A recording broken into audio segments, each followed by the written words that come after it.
Hey everyone, James Wilson here with MTV Strength Training Systems and BikeJames.com, and today I'm going to share one of my current favorite hip mobility routines. This actually hits a lot more areas than just the hips, but it really focuses on the hips. If you've been following my stuff for any amount of time, you know I'm a huge fan of mobility training. If you can't move well and you're just trying to get stronger and improve your cardio, then really you're just laying fitness on top of dysfunction, and eventually something's going to break. So mobility is one of your best ways to make sure that you're able to stay injury-free and able to train consistently. It's going to help you recover from your workouts. Again, recovery is a big thing that people need to pay more attention to.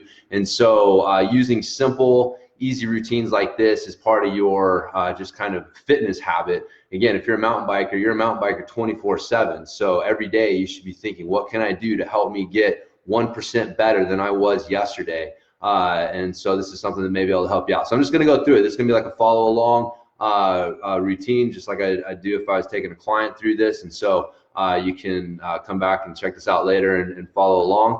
And yeah, I hope you like it. So it's going to center around the Shin Box position. So I'll show you. We're going to get started like this. And so this is the Shin Box. I've got this foot in front of me or leg in front of me here, and I got this connection here. This is our Shim Box position. So when I'm in this position, I want to be nice and tall. I want to try to have both butt cheeks on the ground if I can. You know, if you can't, you have that intention, but we're looking for this good tall position here. And so what we're going to do is we're going to take this back foot and we're going to straighten it out behind us. We're going to take this hand and put it behind us, and the hand left in front of us we're going to have in this position here. And what we're going to do is we're going to reach up and back for the wall behind us, really opening up the front of the body, open up the front of the hips here, breathing into it, holding this position, and then we're going to come back down, and then we're going to do this again. So we're going to drive the hips up, reaching up and back, holding this position,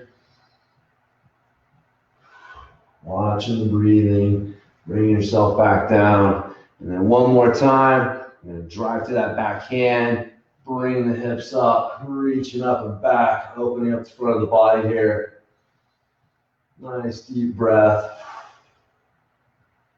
And coming out of that. So what we're going to do now is we're going to switch. We're going to bring this foot back around here. I'm going to bring this hand to the side. And now I'm going to open up this inside knee, or this back knee here. I'm going to open it up. I'm going to use this arm to help kind of pry it open. I want to make sure I keep this knee down on the ground as I'm opening this up. So definitely want to make sure if you're doing this at the gym, you got shorts, you're not showing off too much here. But anyways, it's a good position to open up the groin, which gets real tight on us. So again, you know, working in some mobility, we're going to bring it down, and then we're going to open it up again.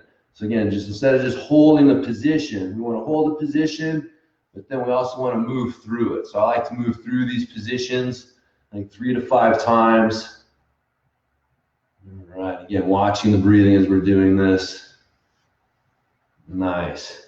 So from here, what we're going to do is we're going to straighten this leg back behind us, keeping this leg in front of us, and we're going to switch into a pigeon pose. And so again, I want to press this back foot. I want to press the foot and the top of the shin into the mat, pressing my hips into the mat, using my hands to help me get nice and tall here. And again, watching my breathing. If I can, in through the nose, you know, out through the mouth. Making sure you're staying nice and relaxed. So we're just going to kind of hold this position. You can move around in this. Again, mobility. We don't have to be doing big giant movements, right? We can just be moving around a little bit here. So just getting the hips loosened up. Nice. So we're going to come out of that. And then what we're going to do is we're going to bring this leg in front like this. And we're going to go into just like a hamstring stretch. So think about bringing your belly button down towards the mat instead of just folding the shoulders. I want to bring this belly button down and reach like this. And if you can, a little bonus is if you bring this opposite arm across and you grab on the outside of the foot here, and so you get a little lat stretch as well. You can use this arm to help kind of get you a little rotation, and nice deep breaths. Good. Bring this hand back in front. Ah, nice. All right. And then the last one, what we're going to do, the leg that's in front of us, we're going to bring it up and across. And we're going to go into a twist. So again, if this is, if this doesn't feel right, you're too tight for this, go ahead and skip this one. Like, you definitely shouldn't be hurting yourself doing mobility work. But assuming everything's good, we're going to go ahead and bring this arm here. We're going to get nice and tall through the spine. And we're going to give a nice gentle twist to finish off this sequence here. And watching the breathing.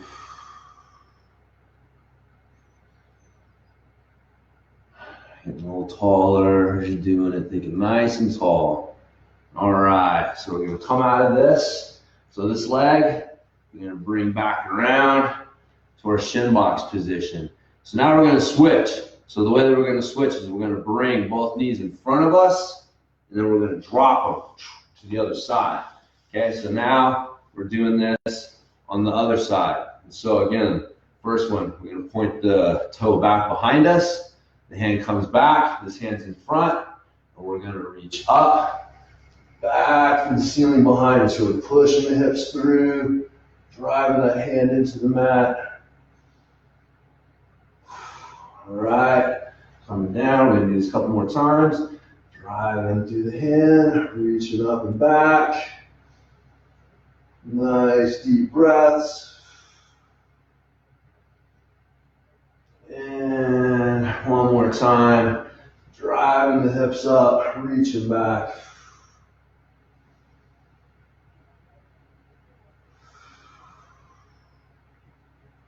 All right, coming out of that.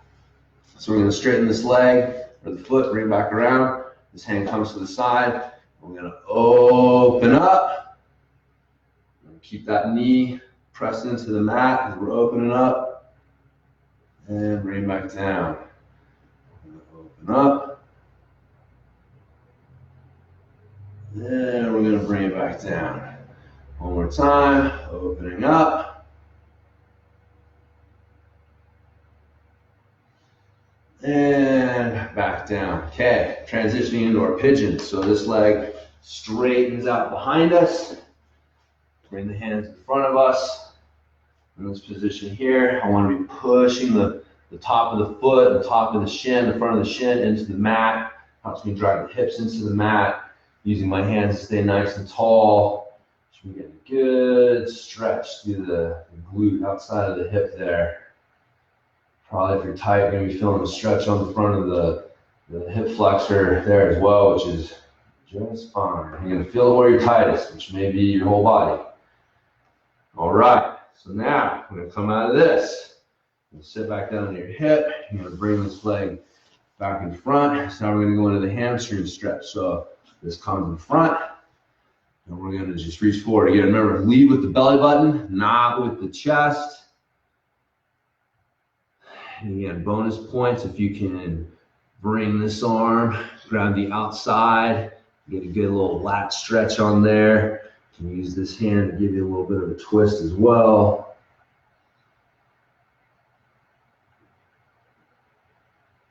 Use that breathing. Mobility work is a good chance to practice your breathing. You get in these uncomfortable positions, instead of just tightening up and surviving them, use this as an opportunity to learn to relax. Learn to relax when things get uncomfortable. It's a skill that you got to practice. And if you're not practicing it, then I guarantee you when you're on the bike and you get in some sort of unfamiliar, uncomfortable position, instead of staying relaxed, you're which isn't what we want to do. So mobility work can help with that. One more good breath here.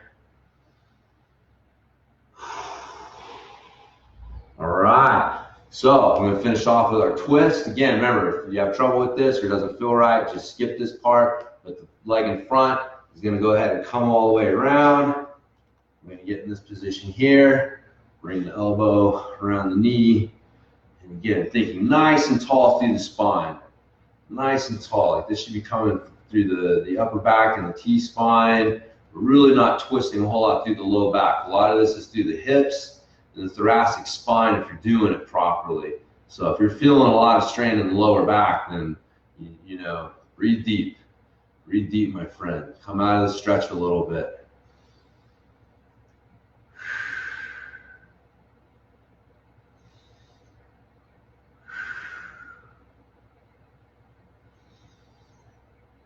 All right. Finish that off. All right. So this leg goes back around. I always like to finish these off with a few the windshield wipers. They're just basically our switches, just back and forth. You need to use the hands behind you, you know, like this to help you out. That's fine as well, but just get a little. All right, so that's it. So that's the Shim Box series. Like I said, it's been one of my favorite mobility routines lately. As you can see, it doesn't take a whole lot of time to do. You can extend that out if you need. You can go faster if you need. But those 5, you know, little mobility movements, exercises, whatever you want to call them, from that Shin Box position makes a good little sequence. So, anyways, hopefully you guys have you know, gotten something from this, at least some ideas for your own mobility routine, maybe seeing a move or two that you weren't using and can add it in, or just using this routine. Again, a little follow along routine. You come back and use it in the future if you like. But anyways, if you got any questions on any of the moves here, or mobility, or anything in general, post them in the comments section. You can also hit me up at james@bikejames.com. I'm always happy to help out, answer questions when it comes to helping you, you know, ride, train, really live better, man, because that's really what it's all about. So anyways, once again, check me out at bikejames.com, and I'll talk to everybody next time.